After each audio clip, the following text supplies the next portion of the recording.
All right, we're back and so excited to introduce my dear, dear friend, Christie Daniels. We have known each other for a very long time, like dating back to high school days. I won't give you the number of decades that was, but it has been decades. And if I had to describe Christie to people who didn't know her, I would have such a hard time narrowing down just a few words, because when I think about who she was in high school and who she is now, it's the same person to me, even though we didn't know each other as well then as we do now. But I always saw you as this girl who was so in tune with like herself, her, who she was in the world. Like, you have such a warming spirit about you, Christie. Like, anytime I saw you, I felt like I just wanted to give you a hug. Like, that's how it felt. And never mind that you're shorter than me, which is also one of those things that's like, oh my God, you're so cute, right? Because people say that to me and I'm like, I'm a woman. Not cute, damn it. Cute. But you are really this like ball of joy and love and so many things. And so to have you here today to be able to spend this time and talk about something that's happened in your life that has only added to this beauty of who you are, of this inner person of who you are. So I'm so grateful that you were willing to sit and chat with Greta and I. And I know this topic, we're talking about cancer today, and not just cancer, but we're also talking about beating fucking cancer today. Yes. Okay. So we're more talking about surviving than we are other things. But it's gonna, like, emotions may come up, feelings may be felt. Maybe somebody listening is going through their own journey with this. So I feel like because of the phase we are in our life right now, where we're hearing about more and more friends, people we love going through this, I will say, Christie, throughout your entire journey, the positivity, the fucking I'm here to fight this shit, like the attitude that you and your whole family has brought through this whole journey is what made me so excited to have you in here, because I'm like, this is some powerful shit, man. Like, everyone needs to listen to this. It's inspiring. Yeah. The journey is inspiring.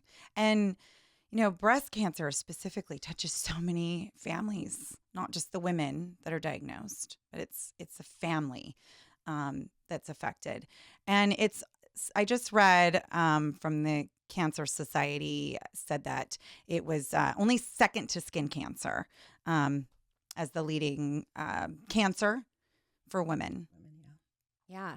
And you know what? It's our boobs. Like, we're talking about breast cancer here. You're going to get into this, but like, this is another, honestly, like, that's one thing I remember about you is I always felt like, gosh, Christie feels, and maybe, I don't know if you even did or not, but I was like, Christie feels so good in her body. Like, she was the cheerleader that was doing the aerials and these flips and all this stuff. And so that's the other thing I think is really interesting about this is I always saw you as like this girl who's very connected to her body. And then some things happened along the way and you had to make some decisions. So let's let you tell your story. Can you kind of take us back from like the beginning? Like, how did you even know that you had breast cancer? Okay, well, that's a funny story. Mm. No, so we were actually having sex. Yay! All right. So it was a Saturday morning. We're having sex, and my husband's like, "Oh shit, he felt a lump." Mm. And so he's like, "I have to tell her, but I can't tell her today because then she's going to sit on it today, tomorrow, and she's going to have to call on Monday." Oh, wow. So he sat on it Because this all is weekend. Friday night sex. Saturday Something morning. like that. Oh, yeah. You said Saturday morning. Okay, that's right. So finally Saturday comes and he's like, "Christie," he was like, I'm like, "Just say it," like you're saying. Like, I don't care. Just tell me. Like, what you're doing right now is killing me, but just get it out. Yeah. And he's like, "I felt a lump." And I said, "Okay, I'm going to call in the morning." He's like, "Okay." So call in the morning, get a biopsy, go in. What they do is they do like a mammogram. They check the areas. I guess a lot of women have, I think it's called cloudy or milky, something like that. And I had that. So it was really hard to tell Like what dense it was. breasts. There we go. Yes. Yes. Uh-huh. Where you can't really see very clearly what it is. So they couldn't tell. So they're like, from the mammogram, we can't tell you. We're going to do a biopsy. So I had to go back in. I did a biopsy.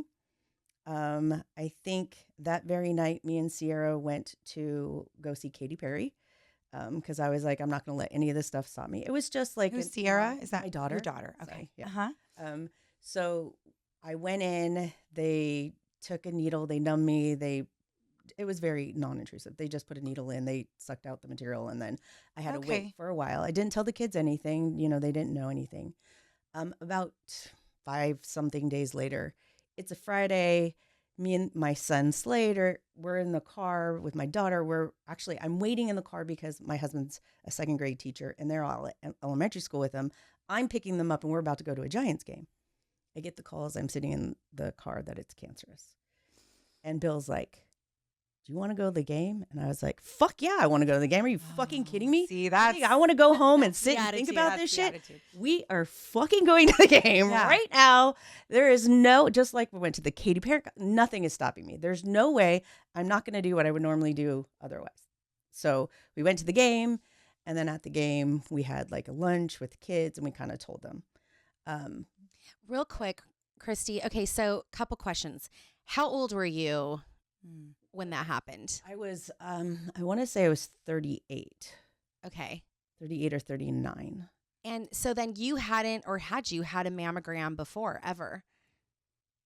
I think I've had them, but it was few and far between.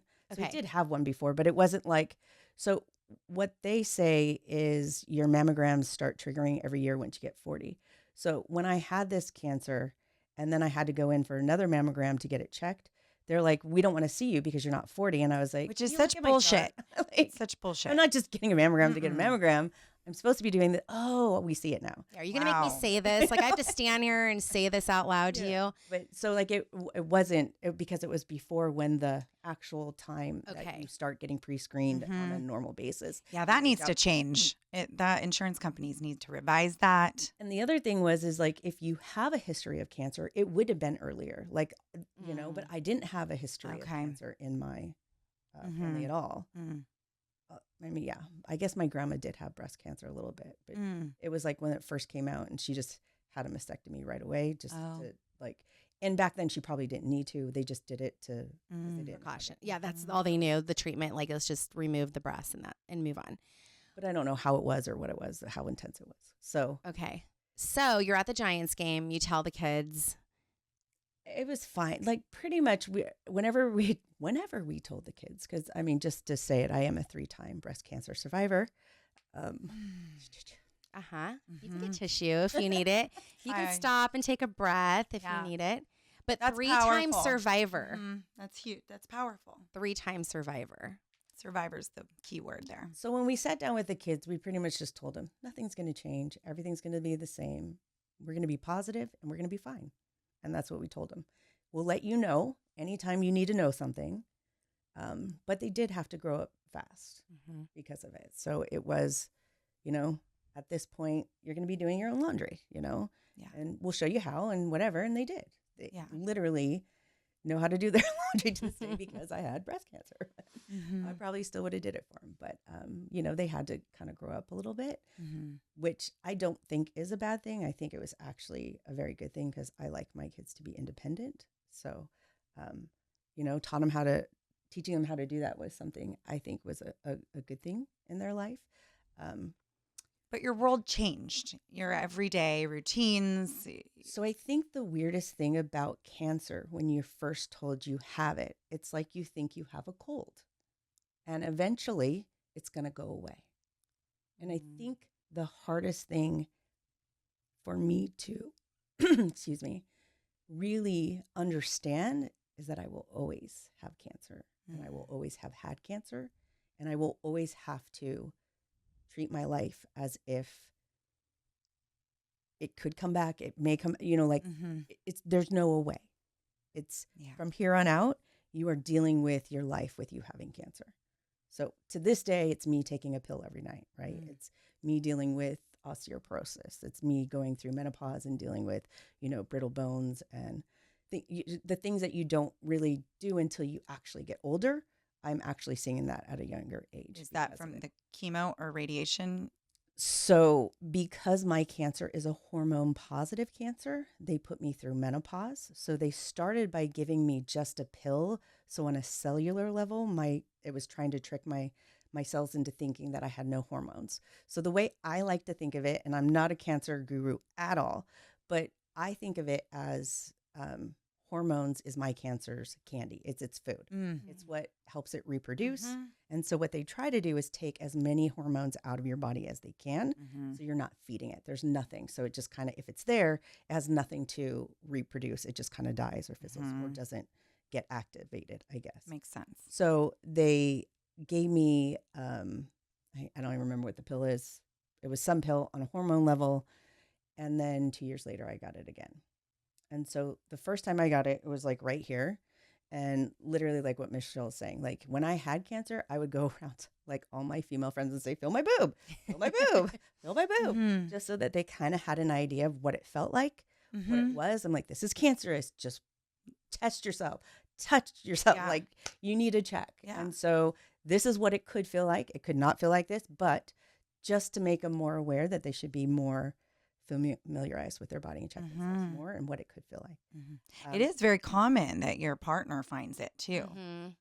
It is. It is. Kind of makes sense. Yeah. It does. And this is also where, Christy, I think it's super interesting because a lot of women don't spend a lot of time touching themselves and getting familiar with their own bodies. And so, which I think, again, yes, we're here talking about like all this awareness, but there's a bigger message here too. It's really about allowing women to feel okay with getting to know themselves. Well, there's nothing wrong with that at all. That's No. I would say there's more something wrong with not knowing your body than actually knowing your body. Yeah. Because you're really just feeling the like you would know, like on my leg I have a scar. Like that's the same thing. On my breast, oh, there's one bump here.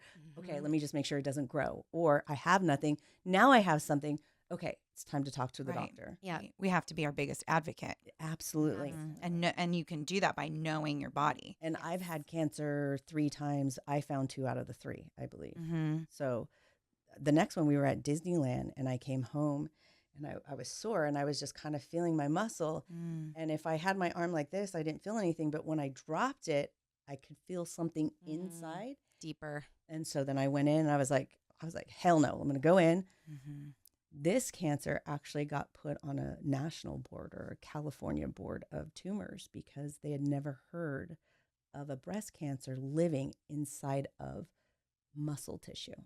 And like it was such a bizarre thing, meaning it had never happened before. Amazing you felt it. It's crazy that I felt it. Right. And you know, I think at this time I was getting CT scans once a year. So I would get checked once a year and make sure that it wouldn't come back. And it would have been caught then, but who knows how long or big it would have gotten by that point. So really quick on the second one, didn't you have that one radiated? Okay, so the first one, I went to go see a surgeon in San Leandro Kaiser, and he was like an old vet surgeon.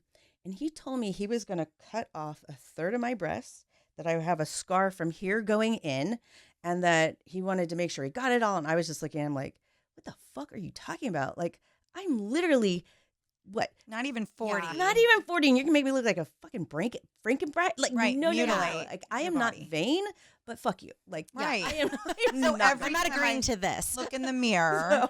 And see that would not be okay. And with this is me. my only option, really. So then he's like, well, you could get a mastectomy. But I was like, okay, so can I get 2? Because I don't want like one fake breast to match my breast fed. Again, I'm not vain. My other boob but that like, fed my kids and is I am young enough not that I perky. wear bikinis and I don't Yeah. want to look. I think this like is that really for something that like I don't like. That's something I could have control over. But I don't have control over the cancer. Oh, that's a good way to put it. And I think it's so important that you brought that up just now, because I'm sure there are women listening that are beating themselves up like, I should just be wanting to survive for my family and not worried about this stuff. But we're human. I still feel that in certain ways too. I still feel like Well, yeah, I don't think push too much, because when you push, you might get some. It's just that, that double-edged sword. That I think you always just kind of find a line to how far can I go and how far do I feel like I'm pushing it too Well, much. balance. Yeah. And anything in life. And that's Christy. You are a very balanced being. And I think, just my assessment being your friend, is I really think that that's one reason why you've been so successful in how all of this has played out, is that you aren't the doom and gloom, and you aren't the other, like, put on the rosy colored glasses and not seeing like truth, I'm for very what it is. Like, I mean, you're like very real, and like, this is the shit I'm dealing with. Yeah. What are the fucking options? Like, Yeah. don't dick with me. Like, you know what I mean? Because, and I'm going to ask you, like, yes, yeah. I don't want the Frankenstein boobs. So what else can I be doing here? Yeah. So I love that you asked all the questions. So 'Cause that's also key, I think, when you're dealing with this stuff, is asking all the questions. 100%, and don't go by yourself. Literally have somebody else there, because, luckily, me going through this, my husband's aunt, my aunt too, but she went through a triple negative, the worst breast cancer around, and so she was my advocate too. Wow. And so she would tell me, make sure Bill goes with you, have him take notes. You're not going to remember anything. Record it. When you go into the doctor's office, record it. You're not going to remember, so you can play it back. Things like this that she told me that, he took notes as he was recording it, and we could go back and look at it. But in doing that, I talked to like a plastic surgeon. And so like she was saying, like, no, we can only do one. That's on you. And like I said, I wasn't trying to get a fake boob to match like an old, like inflated breastfed boob. And I was just Right. like, I'm not doing it. So That's then, absurd. I had no idea that that's the way they handle that. so I then I didn't like what he was saying, but I didn't know what to do. And so my Aunt Janine, Bill's aunt, said, Christy, why don't you start asking him some questions, and maybe you'll get a referral. So I started asking. She's like, you should get your genes tested. And so I asked him, can I get a genealogy test? And so I did get for the BRCA gene, which is more likely for all the females in genetic. my family to have breast cancer as well as to then have Ovarian. thank you, cancer as well. So Because yours is hormone related. So yeah, I mean, I guess, but like if you carry a gene, it doesn't matter. You're more susceptible to it anyways. Okay. But I didn't have it. So mine came back negative, which is awesome for my sister, my nieces, and my daughter, because they're not any more likely to get it than to not get it. it's good information to have. Definitely. Everybody. So if you do have breast cancer, doing a genealogy. And when I did it again, they're like, we could do a panel that is this big and just check the genealogy. We could do one that's this big, or we can do one that's this big. How much do you want to know of all the defects you can have? And I was like, yeah, no, Give them all. I don't I'll take care. 'em all. Yeah, you're not sticking You're your gonna throw head it at me. Yeah. Go ahead. I mean, I'd rather know than not know, and then see what Yeah. I could do than always be wondering, Uh-huh. is there something else that could be? The wondering is worse for me personally. Yeah. So I also then asked him if I did, and I didn't want to do it, a mastectomy, could I keep my nipple? Because that's I saw it online, and I was like, could I possibly keep my nipple? And if you have good nipples, you should keep them. I think I'd want different nipples. I had a hard time breastfeeding. They don't poke out very well. So I'm like, I'd like new nipples, please. But these are good things to ask for sure. But the thing about Nipple replacement. that is that he was like, well, we have a breast cancer specialist. There's only one person in Kaiser that can do that procedure. Would you like to go see them? And I was like, Yes. yes. Referral. Yes, I would. Touching. So I went from San Leandro Kaiser, which is 5 minutes from my house, to Fremont Kaiser, which is only like 30. And this is what I would say the good thing about the Bay Area is I had Oakland, I had San Leandro, I had Fremont. If I wanted to venture out, I could go to Walnut Creek. Like there were so many options where if I wanted to go see another doctor, I probably could have. I went and saw her, and she was like, what the he told you he was going to take off a third of your breast. I'm going to take out the size of a quarter. You're not going to feel it. It will probably fill up with pus, like, liquid, whatever, not pus, sorry, liquid. You're not going to feel it. I'll make sure I get enough. And to make sure that you don't have a scar, how about I go in from here to here? And so On the side of the boob, kind of from side body up to the nipple. to the nipple line. And then Okay. she went around the nipple and then went in because it was right here the first time. Closer to the inside, like closer to your heart.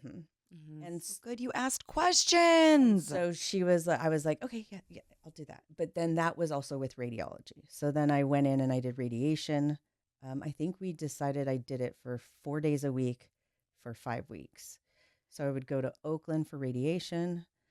First couple of times my Aunt Janine came with me, and then I would just like go by myself, literally playing Jody Messina, poor, and like just crying in the car just to get it out and release it. Yeah, that's It healthy. It wasn't anything but a great cry when I needed it, Poor, as my poor me. I was like, oh, I know that song. It's a good one. So I did all that, and then that was the end of my first journey. So then I went back to work.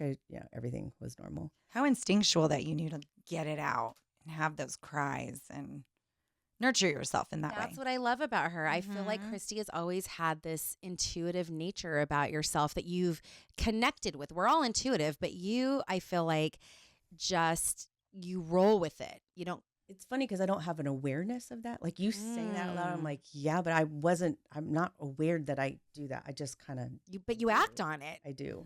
And a lot of people don't. They sit and just get stuck. And that's what I've always observed of you on the outside is like, oh, I know we've talked about this before where I'm always like, you're this woman who's been like, very sensual and this and that. And she's like, what? I'm all girl. Hello. Like, but it's these moments where a lot of women cut themselves off from that feeling. You said you act on something happened to say, do this, right? Put on that music, cry. There was something that came up for you and you just followed it. Whereas other women may hold it in or push it down or I've got to murder this, right? And so you're an expressive person that way. And on the other turn, it was like also listening to the other songs where I was singing at the top of my lungs and just in a car belting and crying. And, it was just, like a Yes. fun ride. So one, you're not It's thinking that about energy it. go out of your body, Mhm. like release. And so the other thing I would say about like everything about cancer is everything changes. So I learned quickly, don't look 2 steps, don't look 3 steps, don't look 4 steps. You literally need to look at the 1 step ahead of you Wow. and then make a choice from there, because from that path, there's probably about 5 different ones that it's going to go in and you Wow. don't know which way it's going to be. So if you're trying to map out anything, it's emotional, it's draining. And I just never looked past the next appointment, the next procedure, the next phone call, whatever it was. I just went from 1 step to another, learning early from that, cutting off a third of my boob to it just being a quarter, that it changes on literally on a dime. Like Yeah, you one- could one be on an call to emotional another. roller coaster And if you let it. It is, and it was Yeah. until I finally said, I can't do this. Like that's putting myself out there way too far. I can't do that. Yeah. Rein it in. You can't control anything but what's next. And that's so toxic. It's like the worst thing. That's the last thing your body needs at But that that's, time. I think, how our minds are wired, though, is we're always like, we got to plan, we got to do this, we got to like make sure that if I do this, then this is the next. And I would imagine that with this journey, as you said, it's a step, it's moment by moment. Okay. Wow. Fast forward 2 years later, I get the muscle. And so they did surgery. They removed, it was pretty big, like 5 centimeters by 4 centimeters by 2 centimeters of a muscle. I was like, you're taking my muscle out. Like, like, what do you mean you're taking? Hold up. They're like, you don't use that muscle. I'm like, Oh. why do we have it? Okay, anyway. Okay, good. Great. So I haven't needed it. Like, I don't know. It's fine. Oh, you don't even see We're that. looking at her hardly. scar right now for our listeners. We're just her scar that's sort of I think it goes a little bit right there. on the inside of the You did a armpit, great kind job. of going down to the And breast. it was the muscle right here. And like I said, if I would raise it, you couldn't feel it. But as I went through this, you could. So I went in and they removed it. So because it was cancer the second time, they're like, we recommend chemotherapy. And there it came. Yeah. I need a song right now. It was an emotional, like when you think chemo, like it was crazy. So Yeah, you're like, this is going to be the long haul now. And hold up, you're a teacher. So not only, as you're going through this whole process, you're standing up in front of kids and giving lesson plans. So when I first got it, I was obviously teaching, and then I was still teaching, and literally on my prep, which is the period you don't teach. I think it kind of connected to our lunch, and we have block periods. So I have about a 3-hour period in the day where I could go. So I would go and do a procedure in the middle Wow. of the day, one time I was doing a CT scan and actually they did it on my hand and the needle came out, or they had to put it in my hand because they did it here. The needle came out. My arm was swollen. I had to go back to school and I was like, this is kind of a lot. Like I was fine. And, and I'm telling them, and I mean, that's the thing is, like you said, sometimes I'm TMI because I'll tell my kids everything. What grade do you teach? I teach high school math. Oh, okay. Mm-hmm. So it could be anywhere from ninth graders to seniors. But they're wonderful. Like they've been absolutely amazing, like supportive, and always one saying, yeah, my mom's going through that, or my grandma did, or we all know someone now. I actually, my first year, I had a student in my algebra 2 class, and he was going through medical stuff, and he would have the PET scan, and I was like, just you're gonna go and it's gonna be like and I was like, what I did was I counted 1, 2, 3, 4, 5, 6, 7, 8, 9, 10, just in my brain, and then I just kind of like got through it, and so he would go through it, and he's like, Miss Daniels, you were right, and I was like 1, 2, 3, 4, 5, 6, 7. It was just like a cool connection that we had together to make him not so scared about doing it, knowing that it was Wow. Beautiful. You have to find those little things, right? I mean, I know you might need the fan. Is it a heat flash? Christie's getting a little hot. Use a little fan. It's quiet. You are glowing. You're glistening. You're glowing and glistening right now. Gorgeous skin, actually. It's like radiant. Like you don't even have wrinkles on your hands. Like, you're just gorgeous. Seriously. It's warm in this studio also It with is. all the lights. So we're all going to get a little glow here. Wine break. I like that. Cool it down from the inside. That's right. That's how we do it. So, okay. So we left off with Chemo, the big chemo. but this is lovely of my mom. But my mom used to always say, like, Christy, anytime you get something, you fall into a shit house and you come out smelling like roses. Like, so I always feel like I kind of do feel like I go through shit, but I get the best of the shit. Okay. And I feel a good mindset. I feel very lucky for that, and I feel fortunate. Also, I feel like in life we're only given what we can handle, and so I feel like, hey, I guess I can handle this. So thank you for giving it to me to let me handle this because I can. I love that so much. I think that's such a powerful mindset and something that people that are listening, no matter what they're going through, can take away from this episode. That is powerful. Just shifting your mindset to victim to I'm empowered. It's going to work out. Things are working in my favor. They're happening for me. It's From beautiful. victim. Yeah, Yes, just want to from clarify. victim. I think you said to victim. Oh, yes. From victim, From victim. Yeah, to an empowering thought. totally. A positive mindset. So chemo was crazy. I think I did, like I said, the best of the worst. It was, I'm not sure if it was, I think it was maybe 3 or 4 sessions of 3 days a week, I think is what I did. I ended in July, and 2 weeks later I was in Costa Rica on a. Damn, you are just like I'm not going to bounce stop. back. Like, I mean, we did. I was bald, literally bald. My husband shaved his head with me.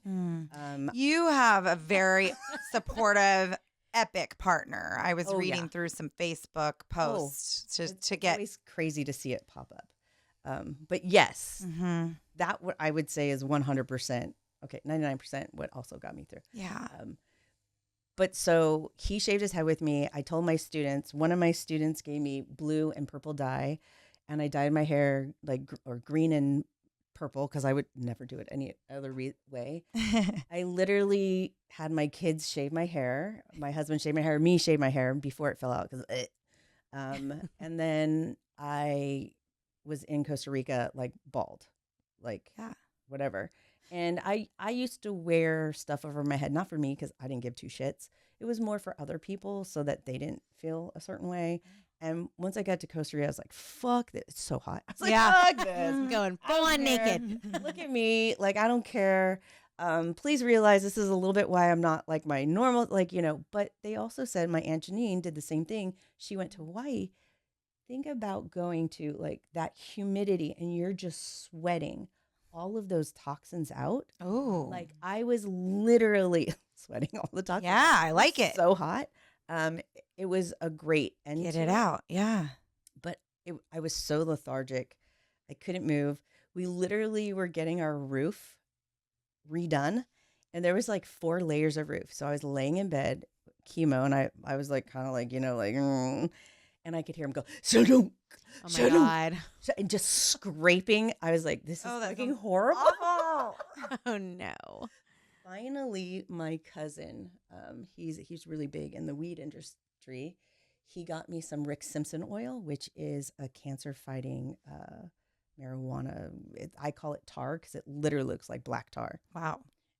I would sit there in the backyard just to sit in the sun and be out of the house, and I would sit there and I would just literally just stare at the ground. Like I couldn't move, I couldn't do nothing. Like it was just lethargic.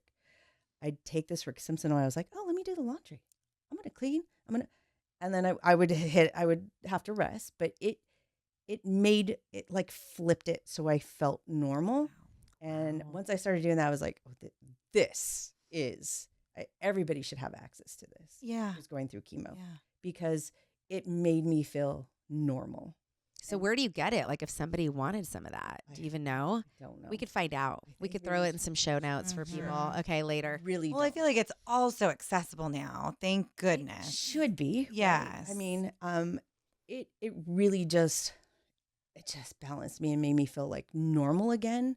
So that when I did do this chemo thing, like it didn't take me out. And that was what, 2018? That was 16. That was Oh. the second time. Okay. So literally July, maybe 1st, I did my chemo. Like the 15th was supposed to be the end of it. Went to Costa Rica, started teaching in August again, bald. Literally nothing I on love my you. head. You are a warrior. I'm Yeah. doing that shit. Like, I mean, I'm not good. I am what I am. I told him what happened. Like every time I tell him, I'm like, had a lumpectomy. What's a lumpectomy, Miss Daniels? I'm like, when they scoop out, Yeah. New lesson. We're going to step away from math for a minute. Biology now. Fast forward to this year when I was like, I had a double mastectomy, and they're like, what, Miss Daniels? I'm like, yeah, boop, and they're like, oh, New like, boobs. what? New boobs. oh, yeah. Wow. So teaching bald, whatever. Did that. So then 2 years later, I think in June or something, I did my scan, and then they found something, and it was in the same spot, and that's when I was like, done. These boobs got to go. And then my surgeon, I was like, can I get them both gone? Like, I don't want one or the other. Can they she's like, I support you with that decision. Let's get rid of them. Like, let's just, and things along the way as you get it there's like these tests that they do. So like I got like a score of a 14, and I wish I could tell you what it is now. It's been so long. That was in 2014. And that's like how aggressive it is. And that was on the high of the low. So it was an aggressive cancer. Okay. Then in the second one, I had another test, like in 2016. The second time they tested it again, and it wasn't aggressive, and it also, like, I don't know if I'm saying it right because it was just the way I think about things, and I whenever I do something, I internalize it my own way. So my interpretation of it, and it may not be true, is it also wasn't like fast producing. So I think that's why the chemo didn't do anything, because a chemotherapy will attack a cell that's going Aggressive. fast, Yeah. Chaotic. fast. Like, Interesting. yeah. So that, and again, my Didn't know that. interpretation. The first time I had cancer, they removed a lymph node, and I had microscopic cancer in the first one as well. They didn't do anything in the second one, but when I had it the third time, they removed. I was asking Bill last night. He said like multiple, so like 4, 5, 6, 7 of them, and there was a microscopic amount of 2, and that's when I was just like, like we're done. So then I just went in, and I had that surgery was crazy. I had like drains and bulbs. I had like literally like 4 maybe, 2, one on upper lower, where it was draining. The drains fluid, sounded and like a nightmare. They that sounded was miserable. definitely the hardest. And then the other thing is I am not good with medication. Like it affects me. I'm little. It always has, and it affects me. So the first time I went in, I was like, dude, you don't need to give me a lot of anesthesia. Like, you really don't. So the first time, he gave me a little bit and he's like, dang, you're a cheap date. Like, you should get your money back from Kaiser because, like, you didn't cost them anything. He's Wow. like, I gave you barely nothing. And I was out. But as soon as I came out of the ER, I was like, hey, guys, what's up? Let's go. You guys ready? Can I go home now? Like, literally, I was like, get me out. Wow. I'm done.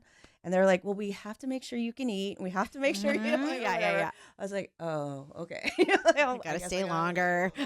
Even the second time I told the same thing, but that person's like, well, I'm going to give you the amount I'm going to give you. And I was like, okay, fuck you. You're going to do whatever you want to do. Don't listen to me. I'm telling you right now, I don't need a lot. It's your job. It's your credential. I get it. You're going to do whatever you need to do, but you don't have to give me a lot. That one, I was a lot more groggy when I came out, but it was still fine. The first time I came out, I think they gave me Oxy. Ugh. Oh my God. I cannot do that shit. So, okay, it might have helped me with the pain, but coming off of it was the worst thing ever. And I was like, It's almost like heroin. I would never do it again. And so addictive. But this is what's so crazy about all of this too, is it's like, okay, we already talked about like the emotions you feel when you just get a diagnosis, right? And then the treatment plans for it, and then moving on to a procedure, and then there's meds. Like this is not just, go in, get a diagnosis, cut something out, and then you're back to normal life. And I think this goes back to your statement of like, it changes everything. Yeah. And I was like a person who had never gone to the doctors. So like just thinking back now, my aunt also told me to go get my heart monitored because she went in for surgery and she had a murmur and they're like, how come nobody told me? Because she again didn't. So you need to have your heart checked if you're going to do surgery, and you never done anything like that to make sure that there are no hiccups with that. Like all these little things that I always had somebody kind of helping me with that I made sure happen. Whoops, sorry. It's okay. This is a big statement. Yeah. Yeah. You got to be your own advocate. Definitely. But I wouldn't have known any of this without somebody like kind of telling me and walking me through this. And every appointment, she's like, you want me there? I'll be there. Like she was besides and my this is husband. why, though, I am so grateful that you're here to talk about this story for a lot of reasons. But I think sometimes we just trust what the doctor is saying, or oh, this is the process. I just have to follow this. So, and like you even said, to bring somebody with you, because I was actually there with my grandfather, not when he got diagnosed with cancer, but when they were talking about treatments. Yeah. And he didn't speak good English at all, and neither does his wife, and so to be there to even understand or write down words that it's like, we need to dig into this, like, what does this mean? And they'll use words, and sometimes and well, and what was so profound to me is my grandfather, of course, who didn't speak well English, all he was thinking of in that moment is, and he kept asking me, am I going to die? Am I going to die? So he's sitting asking any questions. He wasn't he just wants to know, is his life over or not? And I'm like, whoa, we need to know, like, are there studies on this? Because he was also older, all these questions. And so I love that you brought that up, because for anyone who is listening that might be going through something like this or anything, it is good to have at least one more person who is not... you're not the one experiencing it, because you're having your own thoughts and emotions at that moment in time, right? And it could be emotional, and it could be physical, and it could be like you're probably not thinking about all the things that somebody else. Right. Emotions are high. Stress and is high. Even the studies, like I remember our good friend who we went to high school with, she had a son die who was 6 years old. And, there are different studies with cancer, whether like my grandfather who was 80 something who dealt with it, a little one who's 2.5 who gets diagnosed with it versus a 30-year-old. So there's so many unknowns, and sometimes the doctors don't even know, and that's okay. But with cancer, they don't. They don't know, but we have to ask questions. It really depends, I think, a lot on your doctor. And if you're not feeling it, I really recommend you going somewhere else, because and you're allowed. You're allowed. We are giving you permission to find someone else. It's hard, and I kind of stumbled into it, but I would, if you have it in you, do it, because my oncologist was like on boards, and she was like on panels, and she knew so much. So she knew all of the research or studies or things that, and the ones that are like the where they were doing, oh my God, trials. So she knew all of it. She'd be like, no, you don't qualify for this one, but you might qualify. But then we just did treatment. But she Mhm. walked me through everything. She talked me through everything. She was the best oncologist ever. My one now, because she retired, maybe I want to get another one. I mean, right now I'm in remission, so I'm not dealing with anything. But if it ever did not come back, because it won't, I would not stay with her. But wait, can you say that again real quick? know. Right now you're what? In remission? In remission. Oh, It's like, yeah, there's yeah. that. I think that deserves a cheers. Yes, it does. Cheers. Got it. Yeah. And I love how you said it won't, because words have power, No. and belief has power over our body and our overall health. And so that I when you said that, you said it with conviction. Damn straight. Damn straight. Damn straight. So double mastectomy. I had spacers. I had one of Yeah, my. what explain the spacers, because I don't really understand that. So first of all, my first time I had cancer, I went through radiation. Right. That plastic surgeon told me, if you get radiation, I won't touch your breast at all. You will not get breast implants at all. And I was like, okay. Yeah, she was kind of a biatch. It was not very good. But I didn't want to go down that route after I talked to the other lady. But so this time I said double mastectomy, and I was like, can I get? And then she's like, yeah. And I was like, oh, okay. But think about your skin getting radiated. So at the beginning of radiation, your skin is fine. But if you think about it, you're getting this high level of radiation over and over again on your skin. So eventually I got blisters and redness and scabs where you had to put like Aquaphor on it and like this. Yeah, these are things that people don't think Don't about. talk, and they don't talk about. Yeah. So, and like me, mostly I just go through it. And like I said, when it comes, I deal with it and the next thing. But I don't think about it until it comes. So I kind of tend to forget about things. But yeah, I mean, was it fun? No. Again, I do feel like I had the best. I mean, I was literally sitting in there in radiation with a fucking 18-year-old that had a tumor in her brain. Like, what the fuck am I going to complain about? Like, I can't. Like that, I'm just looking at her and just saying, you're fucking awesome. Like, and just sitting in this room with these people that have all this stuff going on, where I only had 4 treatments for 5 weeks. They had like 5 treatments for like 7 weeks, like. I know, but then we're also looking at you, Christy, and we're like, we've had none of that. You know what I'm saying? So it's but I get it. Like, it's not, like, again, it's not the worst of the worst. It's not the best of the best, but I can deal with this. Like, there is somebody doing way more than what I'm doing right now. I'm still okay. I think that is like the biggest thing. It's like in this moment right now, I'm still okay, right? Like, yes, it could be dialed up. It could be dialed down. But like right now, I'm okay. I'm dealing with it. Dealing with it. Definitely.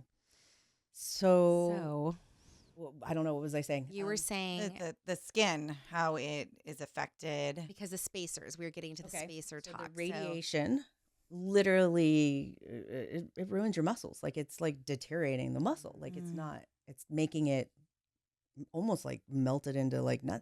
So like your muscle has, they can expand and, contract and expand, and it's so fibrous, and it it's can't. So okay. when I had the double mastectomy, they put in these pouches, and then they fill it up with liquid a little bit at a time, until you get to pretty much was the max capacity of what I could actually get in this breast. That's the spacer? They're stretching the muscle. So anybody who's had a breast augmentation would know that they could probably just go in and do it, because you have tissue in there. Right. I have nothing. You have space. All it is empty space. Right. So for me, I was filling up what my kids had sucked out. So there was this ample space, right? From nursing, pregnancy, all of that. But you are down to 0 again. And with muscles on this side, my side that had breast cancer, with that weren't really going to expand what you may want, or you needed to figure out how much, I guess, was the capacity of the muscle. Okay. So that was another thing. Like, I would go in and I'd say, okay, fill me up. And she'd fill it up. She's like, do you want me to stop? I'm like, no, keep going. She'd fill it up. She's like, okay, I'm going to go get another one. I'm like, go ahead, fill it up. So she filled it up so quickly. She's like, dude, you're non-human right now. Oh, wow. But this could be a really painful experience. Oh for my God. most. So at one point I was like, go, go, go, go. But it was at the end of it. And I was like, this is intense. This hurts. So I actually went back in to anybody and had them remove some because I was going away for the weekend or something. I was doing something. It's like, I'm not feeling this all weekend. So I actually had to get some removed because it was too much. Because it was like kind of at the end of it. Because these spacers stay in your body. And then what you're supposed to do is fill them up. And then you're supposed to wait about 4 months to kind of let it settle. And then you can do the actual surgery. The surgery. Which is take them out, put implants in? Yes. Okay. Yes. Oh, so at this point, your breasts are still in. No, gone, done. Went through the When you're bulbs, putting the spacers in, the breasts are gone. flat, nothing. Okay. Yes. So And the then you're first surgery is the filling 'em up with- mastectomy to get yes. rid of it. Yes. And then the second one is Recover if I'm going from to have that. implants. Surgery to get them implanted. Okay. And then after that actually settled and you kind of healed from that, then you could go in and then you fill it up slowly. And then once you fill it in, you wait 4 months and then you can get the actual implants Okay. placed. It's such a process on top of everything else you've already Yeah. had to go through. So I missed the beginning of school. And then finally, after it got to a place where it was starting to get filled, I went back to work. I literally had my procedure done during spring break and went back to work. Didn't miss any work. Wow. I just went back. Because you know how to time it. I know it's. A I mean, little- I could use the fan at this point. I know. Pass it around. It's a Almost hot like we need to day. open the door. Woo. Sorry. Yeah. No. Take a moment because we're actually all feeling. I can feel. heat. Speaking of right boobs, I now. can feel the sweat I building was- up underneath mine. But have Those 2 dark boobs. spots underneath. Kind of wondering. No, you're good. You're still good. Oh, I know. There's so much, ladies. Like, Mm. I mean, yeah, we've all talked about this before on the podcast. Like, Greta's dealt with her implants. I've had a reduction. So, like, we've, lift and a reduction. And so we've had the boob talk in a lot of times. But this is a whole nother addition to that conversation. And I think there's something about women just that when you lost your breast, there's a femininity attached to that, a sexuality. And I think there's nothing wrong with wanting that back. And like, that's not a vain thing. It's Right, to a just human remove and experience. stay flat, right? Like Mhm. with nothing. Because I've seen that too when I used to work at Oh. I used to work for a law firm. We used to do a lot of breast cancer cases Okay. where things went wrong. And so a lot of women would remove, and we had a lot of pictures of like nothing being put back in. And so, again, it's like everybody has their reasoning for choosing whatever it is that they're deciding to do. But I remember going through breast reduction surgery, and so I didn't have to have drains. I picked a surgeon who did not use drains intentionally. I was like, "Do you do good work? Yeah. And will I have drains? Nope. Okay, you're hired, right?" And so, but I remember talking to a lot of the nurses in there, and I actually had an incision that opened up around my nipple. I didn't get new nipples. I should have requested that, but I did not. And so anyway, but they had to put like these gauze strips in there because I had to heal pack from it. the inside out. I had to pack it. And she said a lot of women who actually have dealt with breast cancer, who've had the mastectomies and then the implants or just like parts of their breast removed, had to deal with that like a lot. And I'm like, oh my God, I had one. And I had incisions where I almost felt like my boobs were going to open up and just like everything was going to drain. And oh my God, it was awful. And so, I just, as you're cooling off, I'm just taking this moment on my little soapbox here just to address like that there's so much more to what we think, and we don't really know what someone has gone through until we really sit and hear their story. And so whether it is even a breast implant story or a reduction story, or, hey, I've dealt with cancer, which is a huge story in its own, but then there's the secondary part of it, like you were talking about the femininity part of it. Like, what does this mean now? And what is my husband, like, I don't know, you and Bill, you and your husband have been together since like the beginning of time, kind of like Eddie and I, and you, Greta and Steve. But still, it's like, I never questioned that though. That's you I knew. think was like you're saying, like my saving grace is I never knew I knew every decision I made would never come back negatively and affect me. Like I always felt supported And Amazing. he never even batted an eye. It was like, you want to do it? Let's do it. You don't? He We're not. had your back. Amazing. He had your I back. know. We need to give Bill props for Yeah. a minute. You kind of did Yeah. a little bit ago, but like honestly, I mean, he has been like your rock. Really. So he is my Facebook advocate. Yes. Like He kept us all informed I as loved she was how going he was through everything. asking for positive Positive juju, vibes, yeah. positive juju, and prayers Mhm. and love and it like I am not politically correct. I'm very blunt. And so I don't really do social media because I don't want to get in trouble. Like literally, I don't want to not like something. I want to, like, I just don't. And the way I word things is whatever. So he's always done it. And so just his messages and his support and, I mean, we were a united front. We were 100%. yeah, you could see that in the post. Yes. And he took care of me. Like, this is what I'm saying. If it would have been him in this situation and me having to take care of him, I'd be like, where are we getting dinner? Yeah. How do I buy the ice? Like, I mean, he literally, I was like, okay, so even now I have to do like certain tests and I have to have a high protein diet. So he'll go out and he'll buy the meat and he'll do everything that he needs that I need for that test, in order to be ready for it. And he makes sure he's like, okay, take your pills, don't do this. Like, he's just so supportive and helpful and takes care of He's me your teammate. so much. Mhm. 100%. Like, What a blessing. Huge. and if it was him, he wouldn't have called the doctor and Yeah. Oh, Okay, hold on, Bill. We're gonna men. say this part of it. I love Wow. how he sat on that for you so that you just didn't sit there and I worry all know. weekend. it's amazing. That's a tender love. Mm-hmm. Yeah, I don't know if I could do it. I mean, know. I'd almost want to be, because I am a reactive person. So it's almost like, you need to know right now, to, it's urgent care, right? Like, I don't even know if I would have paused. I think I would have No. just been like, I felt something, just Yeah. like in that moment. Yeah. Totally. Yeah. It was know. pretty amazing. Oh, shit. Sorry, one of our fine. little light umbrellas started to move. It's fine. Wow. Okay. So, Christy, you had the spacers, you dealt with all of that, went through that whole experience, and then went ahead and had the surgery. Yes. And that was during spring break. I had it at the beginning of spring break. And saying you're going to have, this is another thing, saying you're going to have a surgery during spring break is one thing, but actually getting an appointment Oh. is Yeah. another. So I wanted to do it, but I had to make sure, like, even whenever I did my surgery, a lot of times I would just say, whenever it comes up, just give me whatever. Like, I don't care. My third time, we were in Minnesota with my family. My family lives in Minnesota. We flew out there. And I didn't have a plane ticket home.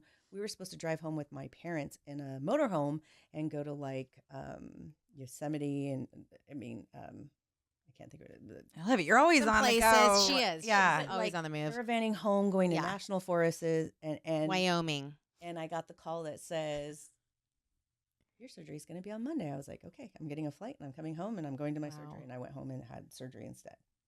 Wow. So you just have to be open and Yeah. available.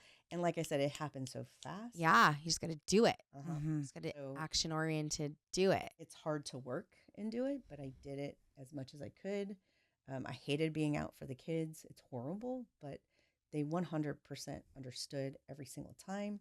It was literally 1 year I was out in the beginning, 1 year I was out in the middle, and 1 year I was out at the end. Do you think that being so open and talking about it, and even with your husband's social media posts, keeping everybody informed, do you feel like that was a healing journey for you? Like that was helpful? I know there's some people that really hide it until they know they're going to be okay, or they don't feel Mhm. comfortable sharing. And I is don't even think I ever thought like that. I don't.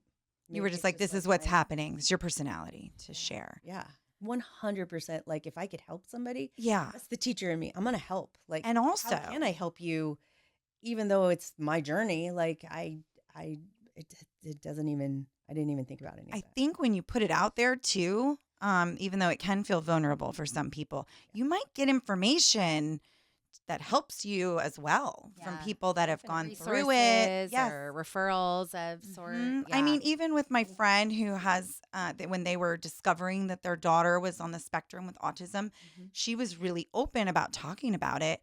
And I just thought, whoa, I don't know if I could do that because they just were in the dark and they didn't really know anything at that point. But she got resources through Mhm. that. Mhm. People approached her and it sent her on this path. So I think it is really for our listeners listening, if you're struggling with whether or not to share, I think it takes some of that weight off, maybe too, of I have to hide it, coming up with reasons why I can't do this or show up to this, and just to be like, this is what I'm dealing with. And I think just know that nobody's judging you. I think we're our worst critic. Mhm. Mm-hmm. So if anybody's judging you, it's probably yourself. It's not Mhm. going to be anybody saying, "Oh my God, you have cancer," and they're going to be like, "Let me help you." Yeah, let that go. Yeah. Let that thought go. Yeah. So stop being hard on yourself is what I would say, because I would say that's probably more so anything than, somebody else being hard on you. Mm-hmm. Is you like thinking, what are they going to think about me? They're not going to think anything about you. They're going to help you and want to support you. And if not, hit the road. The Yeah. road, Jack. Which actually, before we started recording, that was the message. because we have put a couple on here where we've gone to our ceremony, booked and opened up a page. And so I think it's really cool that Christy opened up to this page that was basically in so many kind words, like, you want to connect with the people who are meeting you where you are right yeah. now. And if not, fuck off. I mean, that's not what the Didn't say book that. said. That's what we're saying. We added that little bit. Yeah.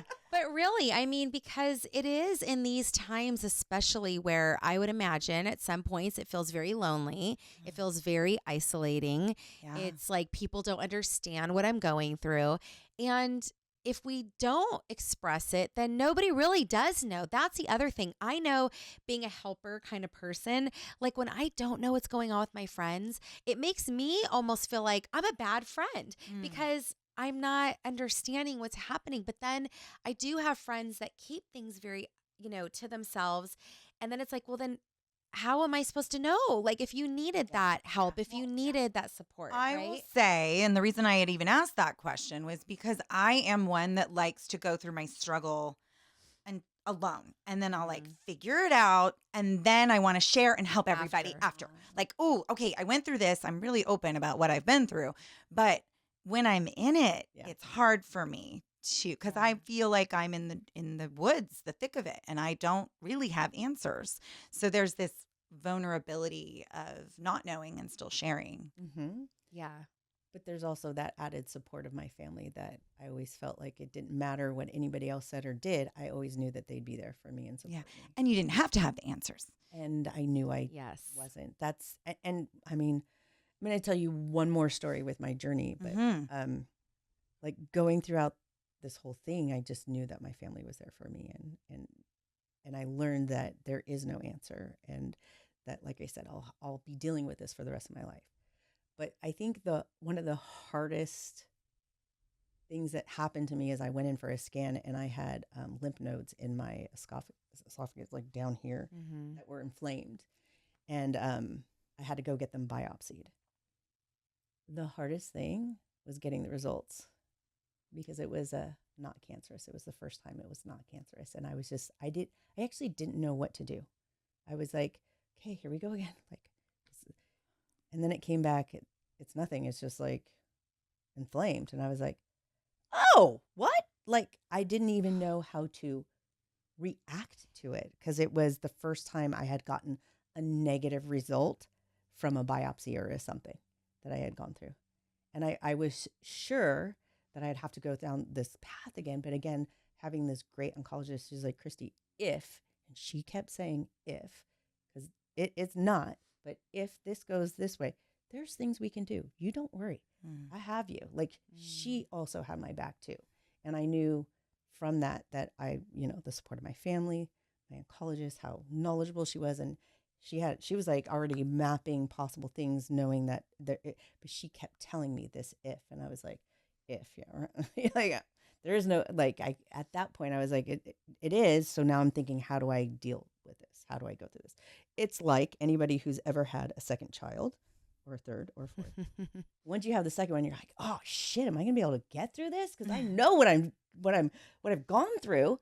So now this second, third time, oh my God, can I? And then it goes quicker, faster, harder. Like everything is it's doable. Yeah. But you have this moment of, oh my God, can I actually make it through this time? Because I know what I'm going through. Like, yeah, you have more knowledge. It's kind of familiar, but then kind of not. Yeah. But it was the best result ever. And so coming in, like just having that elation, because I started the school year with, I got a negative and there's nothing wrong with it. Yes. And I get to go this school year, So how are you feeling now? Here we are. This is, 2024. A new school year is just about to start. So I don't know when we're launching this, but I mean, because this is all happening very soon. But how are you feeling today? Oh, great. Yeah, like I feel great. I'm starting to work out more. I trying to be more healthy. We ever since this kind of I got cancer, we started on this healthier lifestyle. I don't cook, so I mean a lot of it relies on Bill, but he is my own personal chef. He'll cook again for Bill. We got to give it up to I know. Bill. Bill's a good guy. He is definitely Back off, ladies. definitely. And again, I have no worry. He's mine. Don't worry. Yeah, I know. You guys, they have such an amazing relationship that is just so fun to watch and so connected and beautiful. And you guys are like best friends, really. Definitely. Yeah, definitely. I mean, so I did have a friend and a partner through this whole thing. yeah. 100%. But the other thing I will say is whenever somebody's going through something and they say they don't want anything, If they really do. something anyways. It's not because they want something. It's because when you get something, it just, you didn't even know you wanted it. So the whole time Bill would say, please, we don't need anything. We don't need anything. But I had my two really good friends that I can remember do stuff. You, the third time I got it, sent me, I think it was from Groceries. Whole Foods. Oh. But it was yogurt and granola and fruit. It's like, I don't know how she knew, but it was like, it's like one of my favorite things. And I hadn't had it. And it was a pick me up for me. And then Danielle did me like a little care package with some videos, even though I was so funny. I was remembering she fucking put beaches in that shit. Do you know the movie Beaches? Yes. Where the best friend dies on Dying? campus? But that's Danielle. But that's how you know that your friend it's your friend. There's some friends you just know this is them. It was one of our favorite movies that we used to watch. I get it, but oh my God, Danielle, we love you. We love you. I'm not watching this shit. We just know it's there. We're gonna put it to the side. Oh my God, I freaking Again, love just the it. fact that she did something like Yes. and not even knowing that I needed it, but getting it and just feeling like the little giddiness, like where you're not a little feeling surprise. that kind of stuff, And you feel loved. And this is so good for people who are listening to hear, because I think a lot of times if you know someone who's struggling and going through all of these challenges, you don't even know what to do. You're kind of at a loss a little bit. Like, well, what's this going to do for them? This isn't going to help. But even as the person, you may not even know what you want. Like you're like, we're fine, but you're in your mind, you may also be like, I don't know what I need right now. Like, I don't know. That was hard to put into words because, like I said, Bill cooks. So like I'd be home all day alone with spacers, with bulbs, with whatever. And I'd have to get up and cook myself something. And Bill would say, do you want me to come home at lunch? I'd be like, no, because I'm not needy like that. I can figure it out. Even if I eat cheese and crackers, like it's fine, which is growing up now still. But just having that in the fridge where I could go to it. And then we started putting that in the fridge so that I could then have that kind of stuff, Like I said, it wasn't something that I knew I needed, but you just acted on something. And it was like, okay, yeah, actually I did need this. I have a really good friend that has MS, and she's a teacher with me, and she taught my daughter, and she struggles, and she's out of school as well. But they don't cook. So like just recently we do like these meal prep. We do this one really big thing. We brought it to them. Half of their family's vegetarian, half isn't. And our daughter is. So we do two kinds too. We brought it to her, and she is like, oh my God, I love you guys. Like people say, how can I help you? Her specifically, She's like, I don't cook. He doesn't cook. Like, this is what can help my family. Yeah, and that gets expensive, but Yeah. ordering out. I mean, we have all these apps now and services, but You really don't want to ask people, can you give me food? Like, Right. uh-huh. But this is so interesting because and Greta has a garden and she's an amazing cook and finds the joy and the love and everything that you know, put your hands on. But food is such the staple. It's how we can survive. Like, and I guess that's sort of like for me, that's where my mind went whenever I'm, you know, sending something to friends who I feel like could use something. It's like, this is the basic. Like, if we don't have this, and if we're healing and, you know, what are the most important like blocks of things that we need, right? And like now where I am today, I probably would have been like, I'm going to make you a hypnosis video and, you know, like something to listen to. But but that would have been good too. Like, totally. And I just didn't have that skill yet.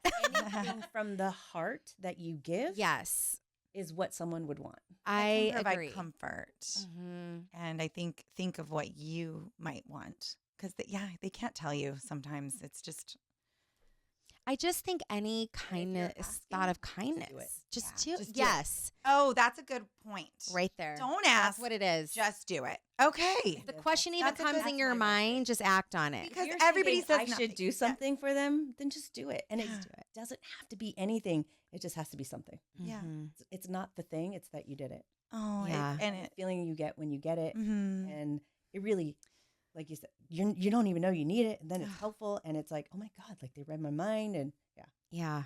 Yeah, you're Listen going to your intuition. Yeah, if you're going through a hard day and all of a sudden you get a little package, a candle, some socks, Anything. whatever. Like if I was sitting there and I was just stuck and I lit a candle in that scent, like Mhm. you'll remember that Yeah. stuff. Yeah. You're right. That's great message because I think so often you're just like, what can I do? It's so hard, like watching people that you know going through this. Mhm.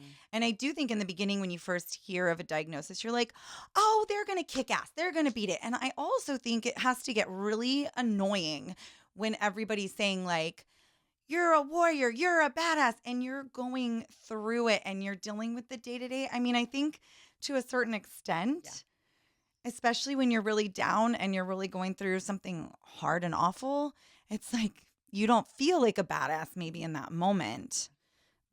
But I think that's kind of the go to. Like, we just want to Yeah. cheer you up. up, Yeah, pump pump you you up, up. cheerleader. I don't remember anybody doing it that so much. Mostly my contact was through social media and Bill did it. Mhm. So I Oh. literally have to go into it and look at Yeah. it to see it. I see a lot of that on social media. And, like I only looked at it when I was ready. And, so, but yeah, I think it depends on the person too. But I don't Mhm. remember anybody saying like, you're a badass and feeling like, fuck you, I'm dying right now. Okay, that's good to know Yeah, too. either would I- yeah. I don't remember that. Uh-huh. I don't remember it annoying me, but it wasn't like aggressive or lauded. Yeah. But I mean, that kind of stuff wouldn't annoy me anyways. But I think Right. it depends on the person. Mhm. Right. And where you're at in your Yeah. journey. Mhm. Yes. I know. I'm just trying to think of like what would help. I think it's just knowing that people are there People and care. yeah, it wasn't what they said. It was that they were saying something. So especially like in Facebook, you can thumbs up something. Mm-hmm. That's nothing. So a thumbs up to me was like, I didn't even like that. You can't even. Did you even acknowledge read that. this? Sometimes you don't even know if the person read it and they're Right. just When they would make a "I love you, comment. Christy," or Mhm. Okay. and they would say "You're amazing, Christy," or Mhm. "Of course you got this, Christy." Like Uh-huh. that's how I knew that they knew I was on a journey, just Mhm. because they commented versus just thumbs up. Mhm. Right. Yeah, and reading those actually helped a lot, not feel alone. Mm-hmm. Because I was alone a lot at home because everybody else, their life went on. Like. Mhm. Yeah. And I was taking care of myself during the day. Do you and think it would all feel these- lonely? Definitely a little bit, Mhm. like at times, definitely. But then my family would come home and I wasn't. Yeah. And I would never ask anything of anybody that I could do for myself. So, like, he would say, "Do you want me to come with you to this appointment?" And sometimes I say, "Yeah, I do." Mm-hmm. And then sometimes I say, "No, it's just, it's just the appointment for the blah, blah, blah. I can do it by myself. I'm fine. I'm a big girl. Put my big pennies on, Mhm. Okay. I got Um, this. But yeah, I don't know.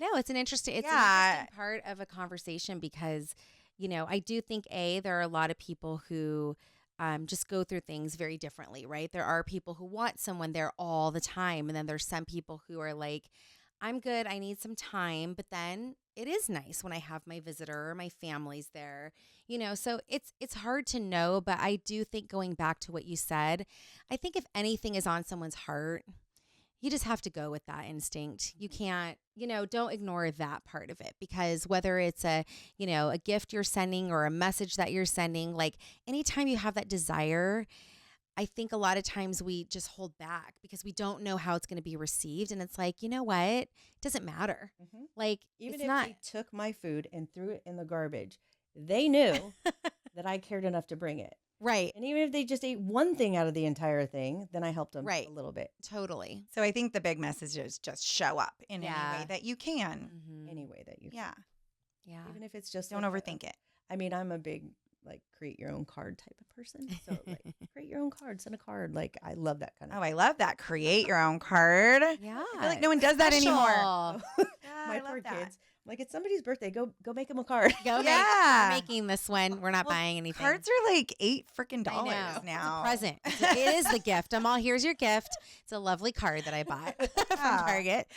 It's $10. I know. Seriously.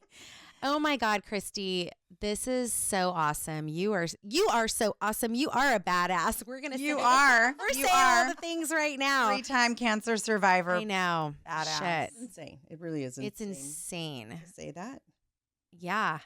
It is, but you are going to be such an inspiration for so many women. I mean, honestly, I was at a wine gathering, with a bunch of moms, and somehow the conversation came up, and literally we're all just, sipping on our wines, and then someone goes, "Yeah, I remember when I got that, call," and it was like, "Oh, okay, let's stop and talk about that for a minute." And nobody else had that experience, and she starts going back, and she's like, "We don't have to talk about this," and we're like, Hey. you know what? Yeah. We are open to talking about. If you don't want to talk, like this is your journey. If you're not ready to talk about it, it's okay. But she goes, no, like I feel like I do want to talk about it. It's been so much time, and at the time I did feel so alone, and all these things. And honestly, I'm going to be honest with you.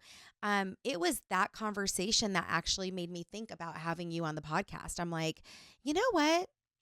I know Christie will get into the things, like I know she'll talk about like and you opened up, we were having sex and my husband found the spot, And so, but that's the thing is either people sometimes also feel like nobody wants to hear this, or, oh, am I bringing the party down? Whatever. Oh yeah, bringing the party down. I think that's a big worry. That happens in conversations and groups of women, but it's like, ladies, and this is why we have our podcast, because we're like, this is a space where we can intentionally hone in, talk about these things, because women want to know about them.